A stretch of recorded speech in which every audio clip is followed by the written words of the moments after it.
That's right. There. It works great, actually. Yeah, you don't want that. We're good. No, my one who has a child is she's only 7 months old, so it's not it's their first. So obviously, I still have a little bit of time, but I still have two that aren't married too. So Her mom's not doing well, so she's still in the hospital. So we're watching that too. little savings and then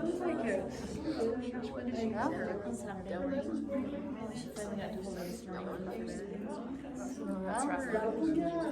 you never know. They're advocates. Like, why'd she have to have She had the class, she had to go somewhere, but she was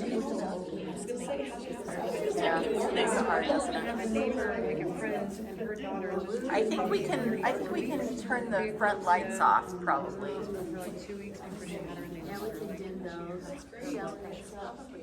Is it up there? It's hard to manage it and try different meds, but It looks like it's broken. oh, some work and some don't. Is it gonna work? Jill knows how to make it work. Oh, good. Yeah. Oh, good. That'll work. She has to be allergic to babies, or But that's okay. I think that's. Hopefully we can see that well enough, can we? Or do you want the whole light off, all the lights off? So they gave her steroid shots. so baby's okay? Those shots are learning to run and should be there for a while. Yeah, those will. Do you want the ones up here?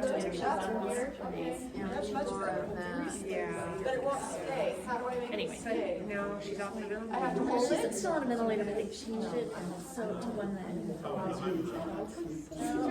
I'm sure seeing her like that is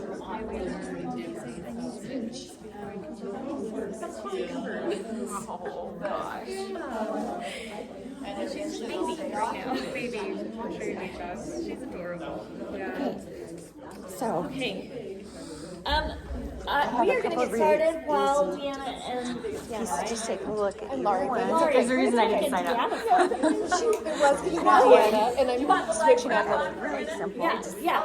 I really prefer not to. Like, that's fine. That's I'm fine. going to start with our teacher share Well, I've already signed so up. that we can got stay on three, schedule. Because I know we all have themes. Hi, Jenny. I haven't seen you for a bit.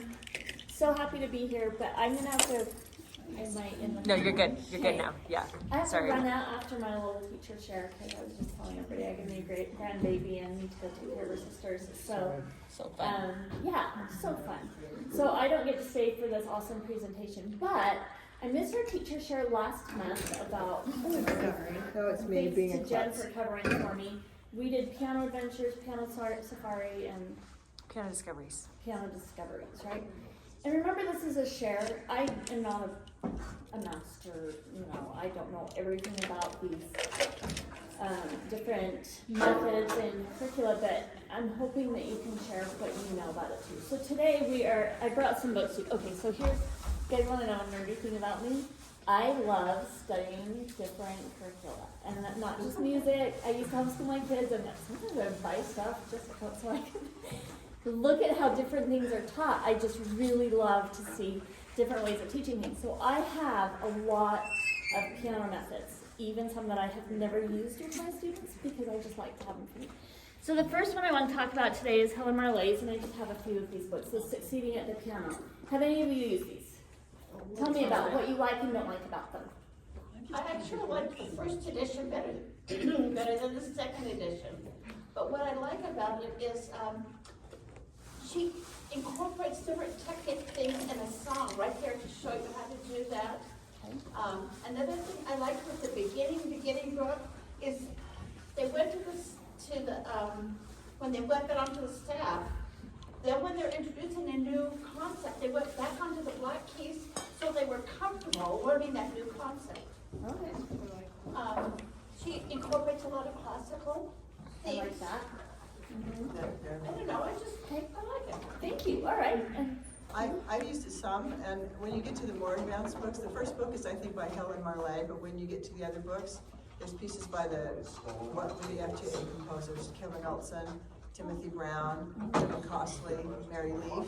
So for elementary kids, the recital books have pieces by different composers, not just saying that, and I like that. Yeah. And then they have some little flashcards, and they call them flashcard friends. And so there's a set of little rhythm things for when they very begin. I haven't used it for the older kids, but where they're even clapping their hands, left hand down here and right hand, you should go through those rhythm cards. So you can just give those before they do it on the staff. And then they have a lot of little flashcards that have seconds and thirds, not on the staff, but with lines and spaces. So you really can drill that they see what the difference is between a second and a third, second and a third, second and a third. Nice. Anybody else have comments about this series? So one thing about me, and I don't know how you guys use method books, but I usually only use the lesson book just because I like a structured, gradually increasing difficulty of songs. But I teach so much. Hi, welcome. How you doing? Are you new? Yeah, I was talking with Tiffany just Oh, she sent me a message. Is your name Noah? Yes, yes. Welcome. Yeah. Anyway, so I teach concepts from all different sources, and I just use the method book mostly for the songs. Just throwing that out there. Okay, this is a really old one that I've never used. Layla Fletcher, Music Lessons Have Begun. Anybody used this? No, but somebody handed me some of those. A long time ago, my piano teacher used it, but I've never used it myself. You can still buy these though. Wow. I picked this up at Day Marie Music last year. So if you ever want to look through it and see. So I just flipping through it. I haven't spent a lot of time with this one. It's similar to like Sean and some of those from the same time period. It seems like a solid method, but nobody has any comments on that? It's just dated, I think, is the main thing, right? It kind of came after Shaw and Thompson, when everybody was trying to kind of revitalize things. That was that. How did it music revitalize tree, it? all the, just something more Like modern. Okay. Yeah. I'm not sure it's modern anymore. Do you use Catherine? Huh? I'm sorry? Do you use that method? No, I just really buy at least one of each method that I can find so I can just compare and see what I like. And sometimes I'll use them just as like, okay, let's learn this song just to do something different kind of thing, Okay, and then the next one, I was going to bring my computer, but setting up and getting in their way. So you guys are just going to have to go home and look it up yourself. Is Hoffman Academy. Who has ever looked at Hoffman Academy or used any of it? So tell me what you like, don't like about it. I've used it mostly for the scales because the scales are awesome. He has the natural minor, harmonic minor, and melodic minor like on the keyboard itself with the fingers on the actual notes. They're charts, huh? They're charts. I love that because sometimes kids get confused about what finger is going on what key, and just looking at the staff, sometimes it's tricky. So I use it just as a supplement. He has excellent, and many of them free, supplements that are colorful and really well done, that things like scale charts and that kind of thing that you can print and use. He has a full method that I have never used, but I've used random videos that he has that are free to show different composition techniques or how to do inversions. He covers everything. That's the one thing I like about him, and his videos are very well done. He's also got games, and it's very complete, but I've never used the actual method, and so I don't know. I know that there's enough videos that if you wanted, you could self-learn on there, not with a teacher. But I had a student once who had learned from Hoffman Academy and then came to me as a student, did a year of piano and at how Hoffman. Was it? She was great. She knew what she was doing. She needed some help with hand positioning and technique like most self-taught people do, but she understood notes and rhythm and, I've watched some of the free videos that he has, and when in each of his lessons, he covers everything, like technique, theory, reading, composition. He touches on everything. So I don't know. I think it's worth looking at. Yeah. So it is a published book, or it's just online? You can get books and print them, or you can use the online sources. Yeah, but it's all on his website, Hoffman Academy. Are they all free on his website? No, there are a few free resources for teachers. The or scale students. charts are The free, scale charts and are I free. printed off a full set just for me, and then I just copy them as students are learning D minor scales when I'm teaching all three forms or things like that. But I have looked like, for example, I had a student who I had taught to do triads and inversions. They sent me a message midweek saying, I don't understand. And I make a lot of videos for my students, but I didn't have one for that particular thing, and I didn't have time to make one, so I searched and found a free video that Hoffman had done on triads and inversions and sent it to him. So things like that are so helpful as just an extra resource. Anyway, it's worth looking at, I think, even if you just use it as extra stuff. Okay, and the last one I wanted to talk about today is Tales of a Musical Journey, which I bought the whole set on this one. Has anybody used Tales of a Musical Journey? Is anybody familiar with Rena Gorin? She did a lot of stuff online. Yeah. She is amazing, and if you watch her videos, okay, so I watch videos of these little 4 and 5-year-old students that she has with this perfect artistry and wrist movement and stuff like that. And so I've looked into her books because I don't feel like I was really taught that kind of stuff, the wrist movement and the drop lift and all of that stuff. I've learned it as an adult, but because I wasn't taught it, I've had to kind of figure out how to teach it to my students, because it's just wasn't a thing that we talked about. You know? So I'm really fascinated with how people teach artistry, and so that's why I've really looked into hers. So this, I am not super impressed with the music, especially in the very beginning. It's just not really interesting, but it's very heavy on the artistry. Everything is how you touch the key and how you move your wrist from day one. So anyway, What was that method called again? this one is Tales of a Musical Journey. Oh, and the other thing that just doesn't speak to me, but it might too, is the story. It's all a story, and there's, a princess and whatever, and every time they add a note, it's a new character. That kind of thing, and I just think it's dumb. It's just not me, and that doesn't mean that Tell us how you really feel. That's what I was just thinking. you never wonder how I feel about it. That's just how I am. And you might really like that, and your students might really like it, and I'm not saying that you shouldn't, because some people like the storytelling. But even music for Little Mozart's, the story in that, I'm like, okay, let's just skip the story. Just learn the stuff. Anyway, I am happy to leave these, or pass them around if anybody wants to look at any of these. But no one's used this and has any comments on it. Sorry, I have to remember teacher chair. I'm not doing all the talking here. You guys are sure. Have you guys used this? Anyway, I think it's worth looking into just to see how she teaches the artistry, because it's really kind of fascinating. Do you want me to pass these around? Anybody want to look at them? Yeah? Okay. That's all I've got. You want to look at these now? Oh, thank you. Okay. So real quick, I messed up the minutes a little bit because I didn't publish them on the website until yesterday. But has anybody had a chance to look at those? Because if not, you have? Oh yeah, and I've looked at them too. So can you approve them? Yes, I I do. will second it. Okay, great. There you go. So I won't do that again. I'm still figuring out how to run the website, but And then does anyone have any announcements? Right. I have the AIM stuff, Cheryl just dropped it off. Oh, so fantastic. if you want So some AIM papers I want for to. Saturday, I have. Yeah. Okay, that's good to know. Any other announcements? I didn't hear that. I suppose I'm just showed up. I'm new around the scene. Yes. I was offering cello lessons is kind of why I got connected with Tiffany kind of on Facebook Marketplace, just kind of reaching out to make connections with anyone who's using that specifically, but grew up playing cello, played the youth symphony and all that, so I'm taught a little bit, so yeah, if you're ever needing that, let me know. That's awesome. My info is on paper, so.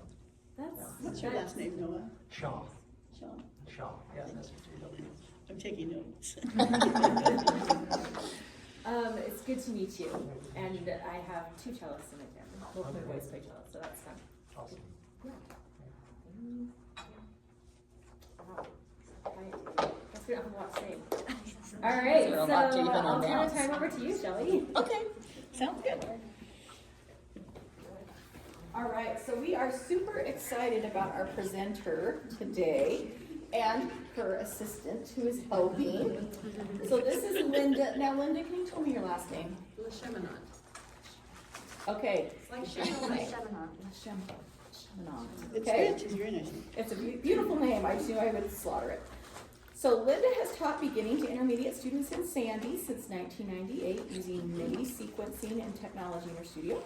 She studied piano with Carol Jensen and Penny Jacobson in Wisconsin and earned a Bachelor of Science degree from BYU. She also plays clarinet and has performed with the Murray Concert Band and the Salt Lake Symphonic Winds in local productions of Handel's Messiah, and has performed twice as part of the concert series at Temple Square. She accompanies and directs church choirs and congregations. She's currently serving as treasurer of UMTA, which, because I sent stuff to her, we haven't met until today, and has served as president treasurer in the Sandy chapter. She and her husband Chris have 5 children and 4 grandchildren. And she enjoys whitewater rafting. Wow, she is adventuresome. Backpacking, hiking, reading, that's more me. Gardening and sewing. So we are so glad to have Linda here today, and she can tell us all how wonderful her assistant is as well. She'll give us more instructions. Oh, well, I was meant to be Deanna, but Deanna had to go out of town, so I'm just filling in, but I'm a member of the Sandy chapter along with Linda and Deanna and others, and so I think I've seen Mindy on Zoom for some of the certification meetings, but yeah, I'm a secretary for that chapter, and I'm happy to be here, happy to help. What's your name? Laurie Stevenson is my name. We'll have to talk. Yeah. Okay, before I begin, I'm in need of one more person to just read a piece for when we actually do this recital. So anyone not signed up to play already? These are really, okay. Oh, good job, you guys. Everyone needs to be playing today. So.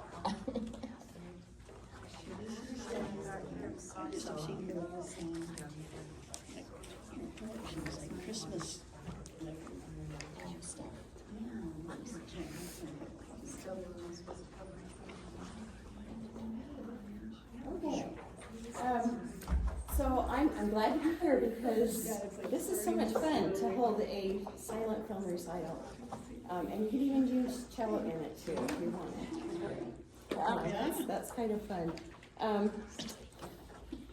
I first heard about playing for silent films when Heather Smith presented at state conference. It was probably 7 or 8 years ago. I don't know how long ago. Time goes by so quick, I never can keep track. And I thought that sounds like so much fun, and then went to her class, and I said, how am I ever going to do that? So I didn't do it. And then I kept hearing about it, and she did another class. I went to it and I said, I'm going to get it this time. She even sold some materials on how to put this on, but I didn't buy them. And I got frustrated and thought, how am I ever going to do this? Well, it finally worked, and I'll tell you why in a minute. But first, let me tell you a little bit about silent films. The first one was the film was about 1894 is when they debuted. And they could just do the movie part. They could do sound, they could do the movie part, but they couldn't put them together.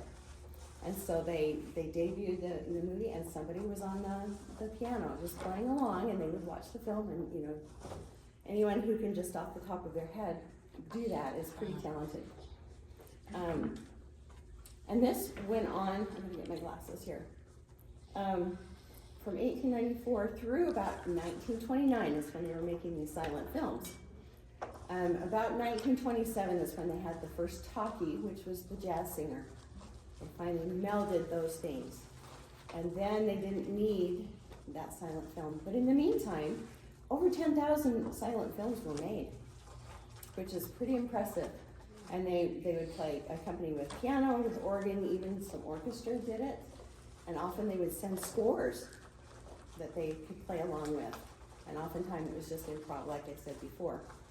Unfortunately, we've lost about 70% of those films due to films being deteriorated. The nitrates on the film would just kind of rot. Or a lot of fires in the studios. And sadly, they destroyed a lot of the films because they had to make room for all the talkies that were coming in. So there are very few that have survived, but we do have some wonderful ones. And hopefully they can figure out how to restore some of the ones that are really starting to fade and whatever. They're working on it. So it was just kind of a fun thing to be able to think about going back in history and acting like, you know, they used to do with the films. So like I said, I was very scared to do this. I thought, how am I going to do that by myself? But Heather set out an email, and they were putting on a film festival. They got actually really big. They would rent out a theater over 3 days, and all the teachers, and it was the Davis chapter, and they'd all take turns and have these film recitals, and they actually set up a nonprofit, so they would sell tickets and use that to donate to charity. I mean, it was big involved, and I thought, no. But she says, come and see what we're doing, and any teachers who want to sign up, this is when we're going to perform it. We have a rehearsal the week before, and let's do it. And I thought, okay, this is how I'm going to see how it's done. So I signed up, got to practice with them, and I thought, this is really easy. And we performed it. We had an audience. A lot of it was the parents of the kids performing. But it was great, and I thought, we can do this. And so I was talking to Deanna years about it, and said, let's do it. And we did it, and it worked. So let me tell you how this all works. So first of all, you got to choose a venue. Something like this works great. Okay, you put the movie up. We just used the church I have access to in the gym. And we set up a big screen, portable screen, just stuck it up on the stage, and we wheeled in 2 upright pianos. We put them side by side. So if this was the stage, we had 2 pianos right there, and the screen up there, and we had chairs set up. We had about 50 performers when we did it, and over 200 people came. So the gym was full, and they were setting up extra chairs. And in the back, we even had a popcorn machine.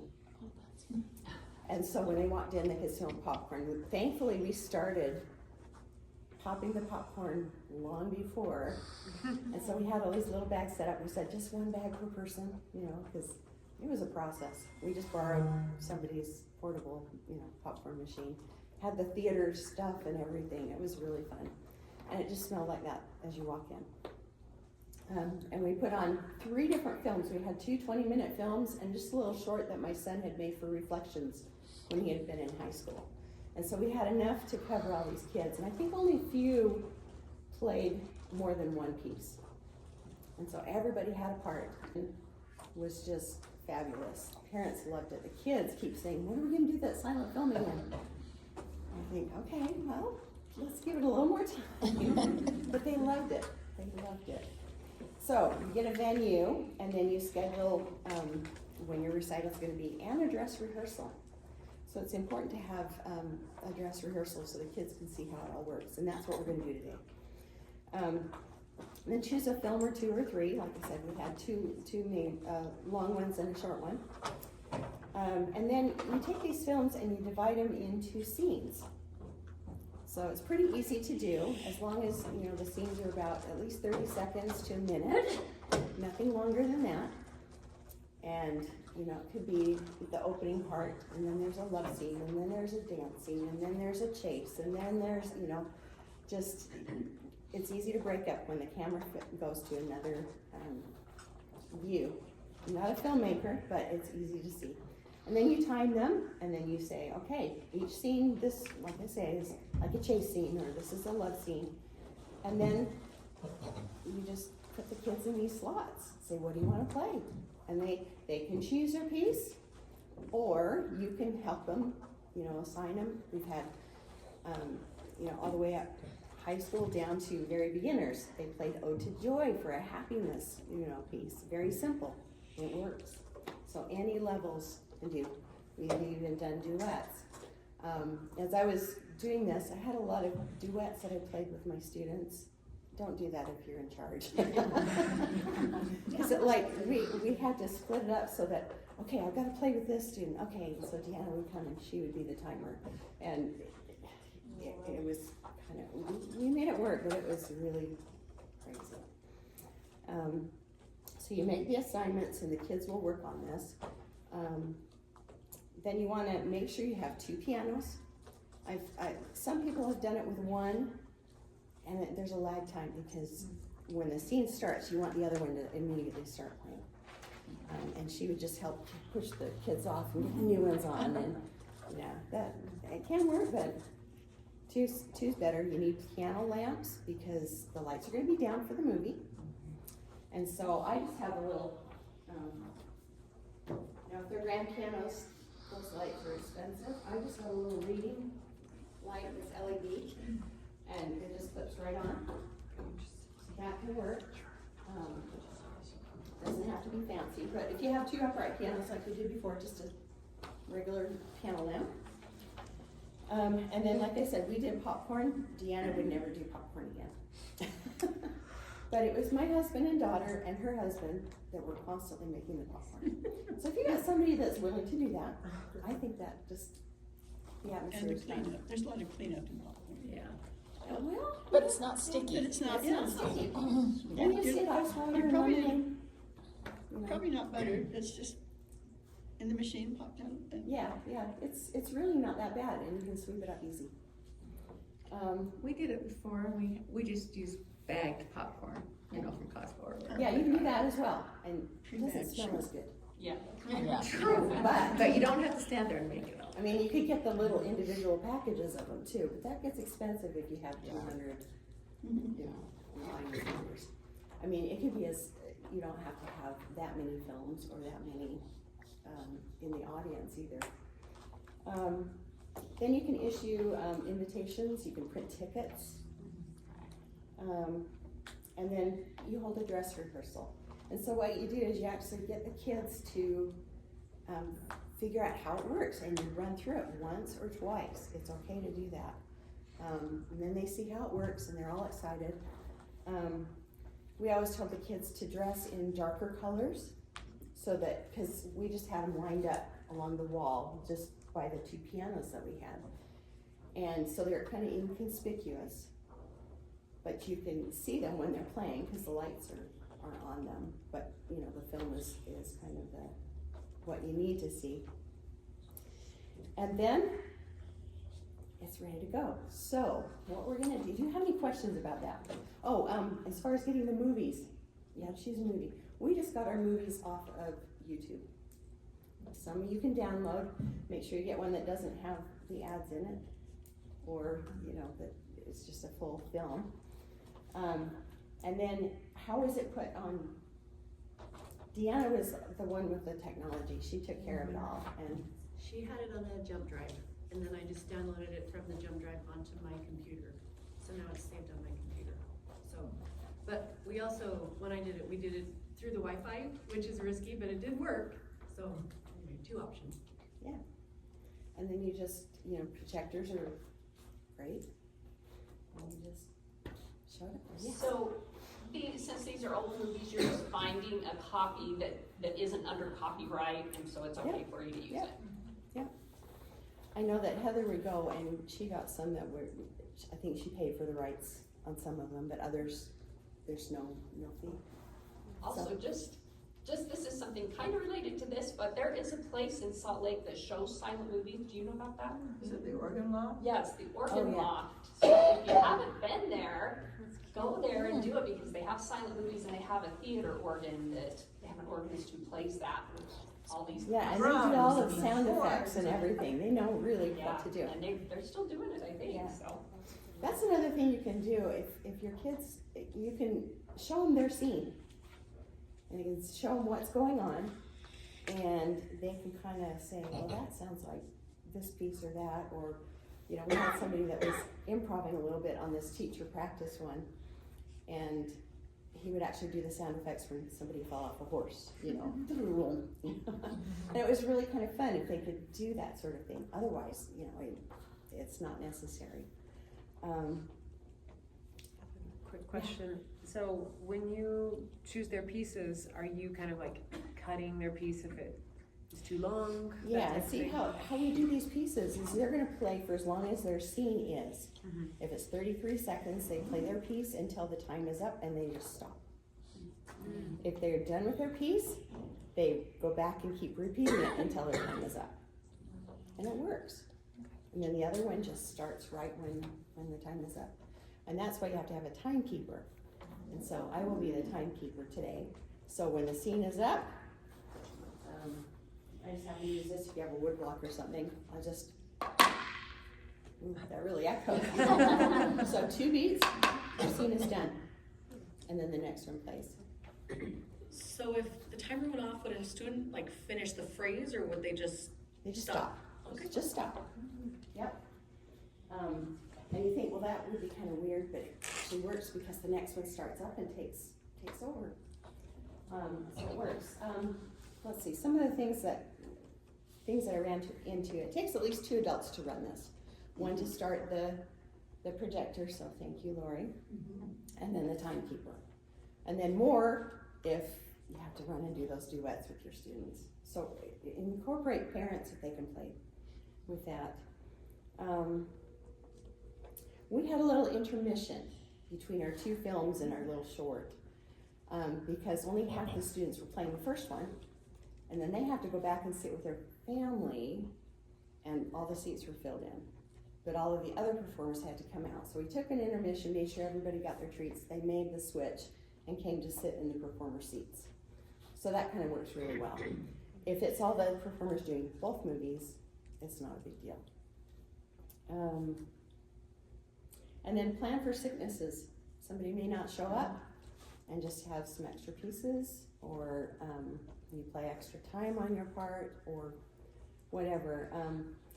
It's really not hard because you use simple pieces and stuff that could be sight reading. And it doesn't have to be memorized, that's too much pressure in the dark.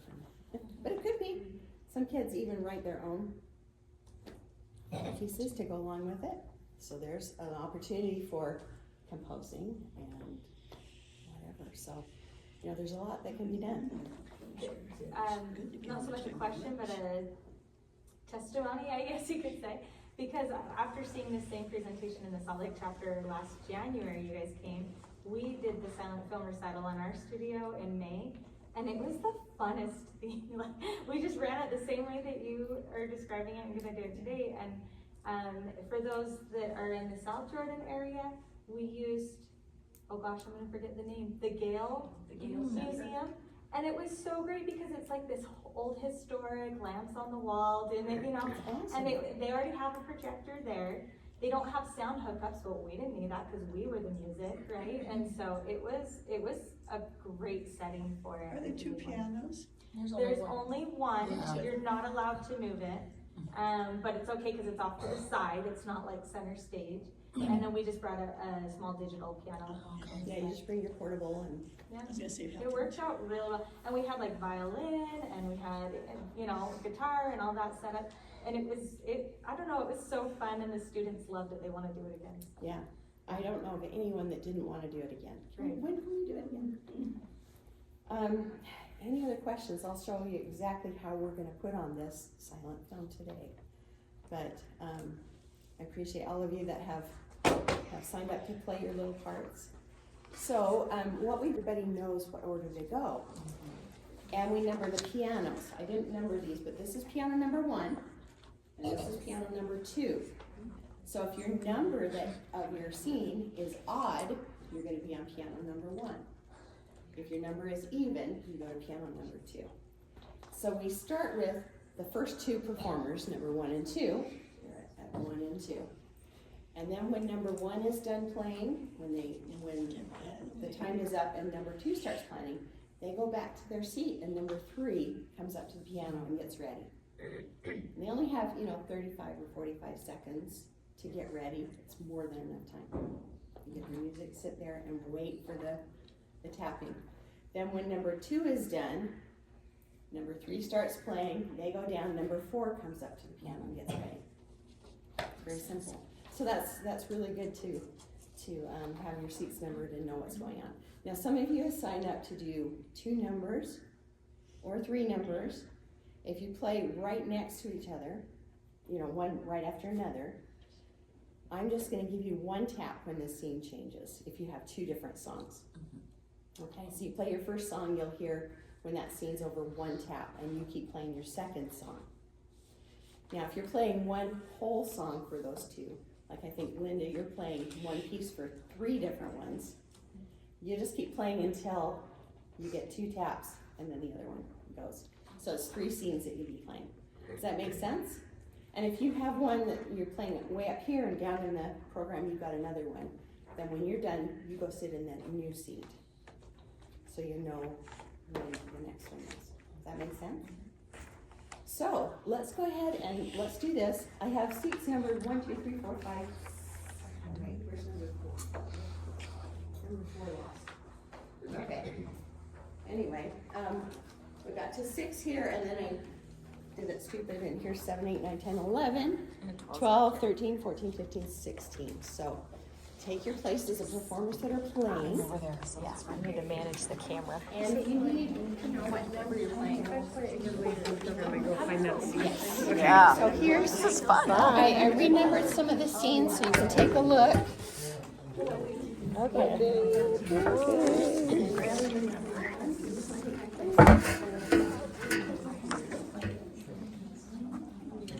So I'm 7. I'm 7. Right here. Okay, let's see what's the numbers here. Let's see. Stop this for a second. So they're practicing. I just have my iPad. Just a minute. I have my iPad for timing, and when the movie starts, I just hit play. It's a stopwatch. Yeah. And I set my iPad so it won't turn off if it sits for more than 2 minutes. You know, otherwise you lose the second. And so that's my timer. And each, you know, on my scene here, you can see wherever the second copies are. We have the when the chapter begins or the scene begins and when it ends. And I'm going to look at the end column. I started following the begin column and I got everybody turned off one time. But when the end comes, when it hits that 59 seconds, then I give 2 taps and the next one plays. So I have to keep really close watch on this. So, now do we have everybody here that's supposed to be here? So I have a question. I'd Yes. like to sit by my daughter. I had to bring her today. So who am I after? Because there's an empty spot right before my name. Okay, so Tiffany, you're gonna play your number 6, Uh-huh. and then just stay at the piano because you're number 8. Okay, I'll just stay there. Just stay Who's there. number 5? Okay, thank you. I just needed to know who to. Odd number. She odd said numbers no, here. thank you. Yeah, so we got Very polite. Nyla and Jill, 1 and 2. Number 3 is Cassie, and you'll play 2 scenes. And then number 4, that's Ann. Oh, to this one, right? Yes, yes. Yeah, I thought, wait. There we got, Tori on 5. And then 6 was Tiffany, 7 is Ginny. I'm sitting at 7. Okay, perfect. 2. And then 8 was Tiffany. Which piano am I going to? Yeah, even number 7, number 2. I'm after Tori. Tori's. Yeah, you'll. Tori's 5. I'm still on that one. Okay. Yeah. Okay. You're 6 and 8, so you'll be on that. Yeah. Sorry. I'll help. Maybe Lori can help you Okay. Yeah. out on that one. Let's see, who do we have? And then Cassie, you're number 9. So when you're done, you go to number 9. And 10 is Linda, so you're all set. And 11, that's Lori, okay. And then 12 was Mindy. And 13 is me. yeah. So I You go. go to this one. Okay. And you'll see how it goes. Yep. And then, Tanya. Yeah, you'll be on that one for 2 scenes. And so I will give you 1 tap when you start your second piece. And then 14, or 15. Okay, and you're 15, and then we have 16, and? I am 16 and 17. And you'll have 2 numbers, so I'll give you a tap. So I'll start on this piano. Yep, yep. All right, does that make sense? Let's go try it. So 2 taps for the next piano plays. 1 tap if you go to another song, or no taps and I'll just keep it. If you have 3 C's, you play the same one, and then when it finds goes. Okay? All right. Yeah. It's right there, it just doesn't work very well. Shelley, was there a darker, you were fiddling I with hit the one in the back. Jill, how did you make that one come on? Can you make it Yeah, turn that off one all the you way? do that, but it doesn't. There we go. Oh, yep, there you go, there we go. okay in the dark? Yeah. Yeah. Now we can see it, right?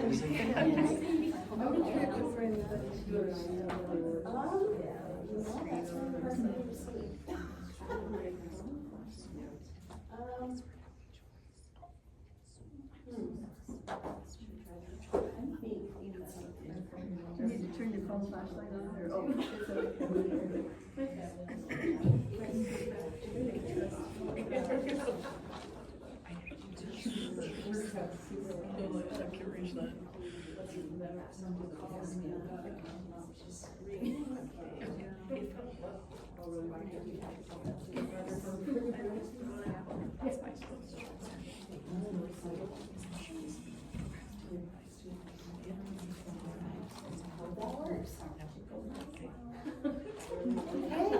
Let's give it a try. Okay.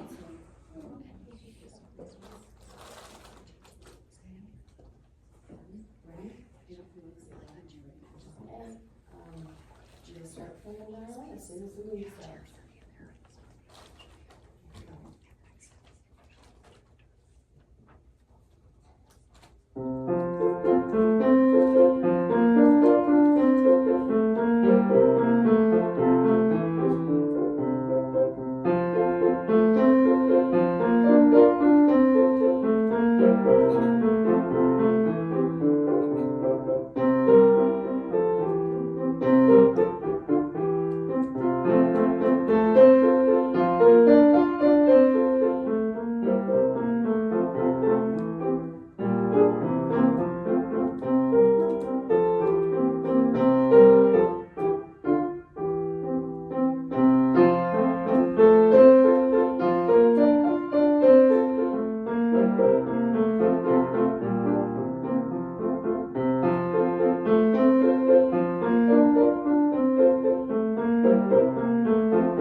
this. There's another teacher that works or recruit helpers, and any questions, you know, in the meantime, you can always call me, but I think you can do it. So, anyway, thanks for putting on the music.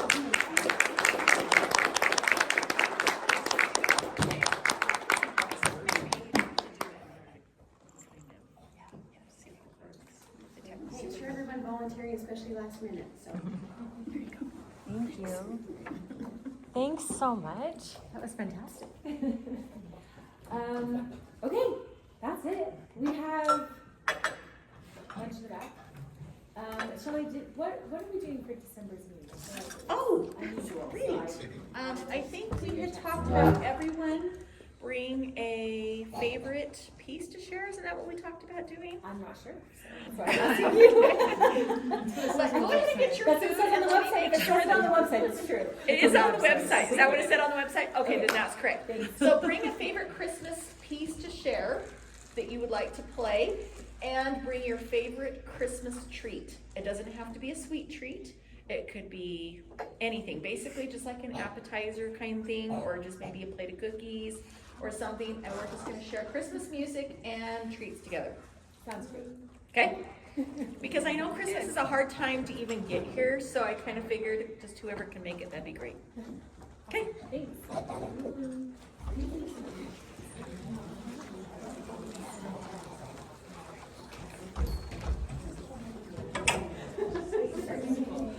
Yes, I second it. I just second it. Whatever's